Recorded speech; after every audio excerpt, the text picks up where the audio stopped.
Hood gets into trouble. As once usual. Again. Yeah, absolutely. Good trouble, some not so good trouble. Mm-hmm.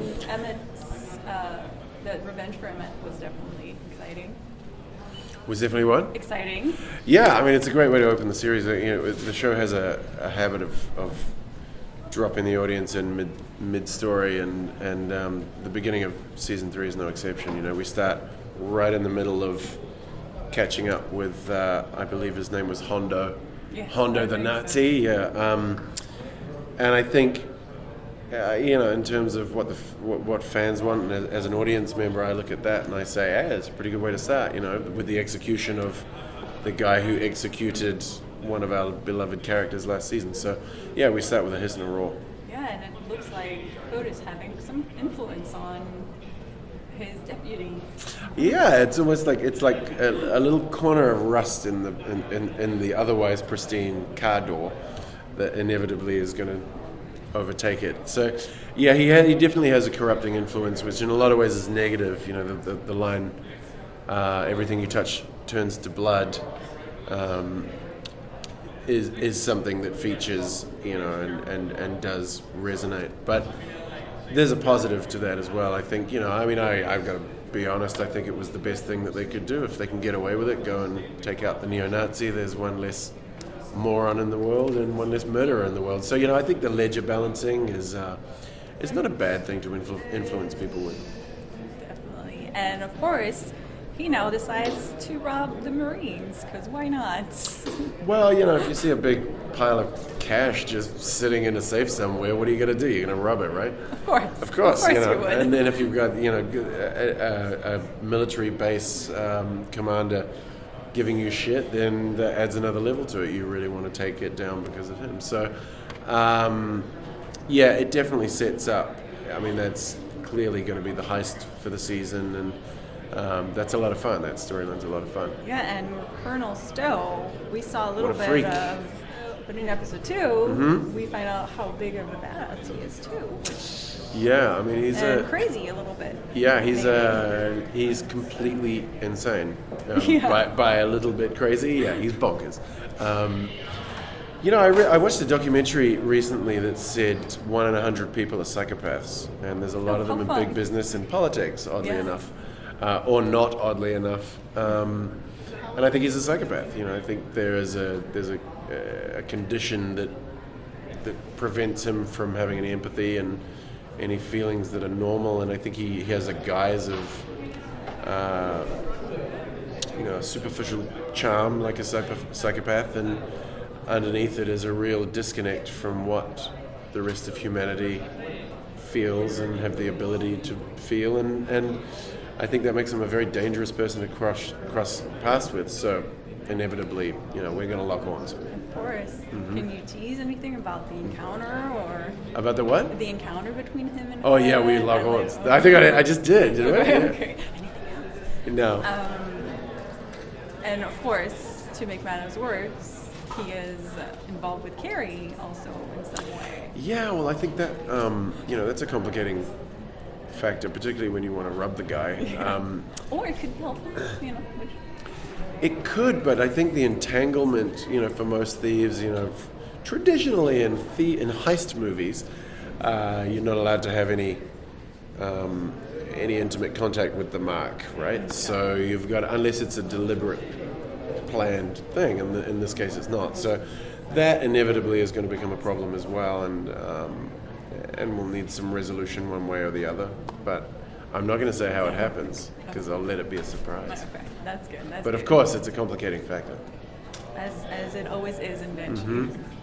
One of the scenes I really enjoyed also was the scene between Hood and Data, when he's telling her everything that she did wrong while trying to rob the place, and you see also Carrie at the same time. Is that something that we're going to see more of, him giving Data some advice, or? Well, I like that scene as well. That's one of the scenes I enjoyed shooting the most, probably in the first. We shoot in blocks of two episodes at a time, and I really enjoyed shooting that scene. Originally, it was a much less of a scene. It was originally designed as a more of a that you're an idiot and this is why. look at the mistakes you made. And then the writers and I sort of worked with it and cooked it up. That wouldn't it be interesting to actually make it Lucas's sort of parenting 101, his version thereof. And I think it's it comes out, it's kind of cute. This sweet scene is going on, and it's daddy instructing his daughter, now next time you do this, you got to do it this way, or you're going to get caught. I think it's quite sweet, and of course that sweetness is tempered by the fact that he's basically lining her up to be a criminal and do terrible things. So, which is kind of that's the emblem of the show. It's a two-sided coin on every corner.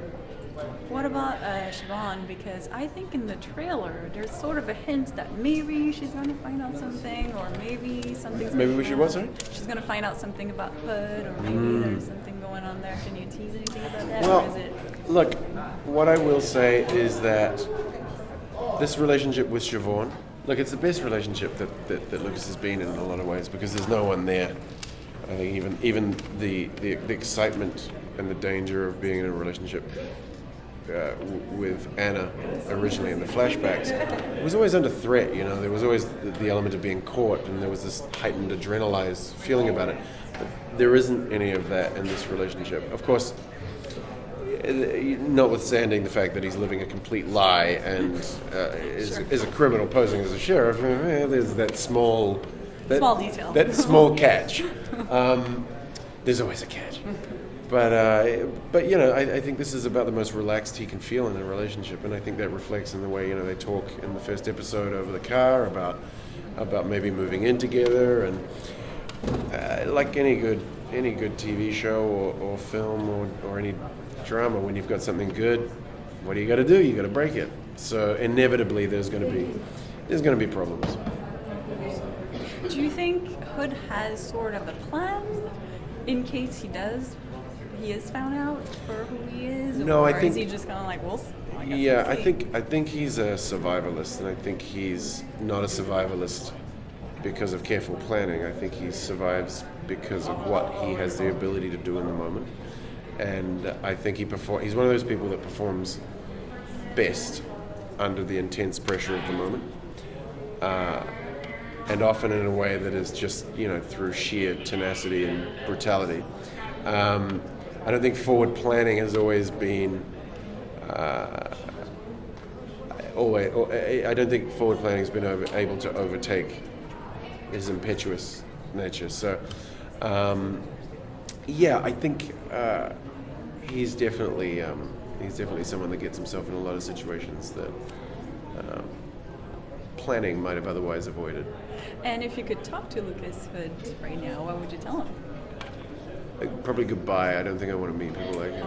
I'm only kidding. No, I would give him some stern advice on the error of his ways, and then walk away going, yeah, you fucking rock. And my last question for you: if you could go back in the past and talk to yourself at the beginning of Banshee, what would you tell yourself? Watch out. What? Watch out. Oh, watch out. Yeah, absolutely. I mean, it's a brutal shoot, and we. Day one I had my lip hanging off my face and needed to go to hospital and get stitched up. So, fun.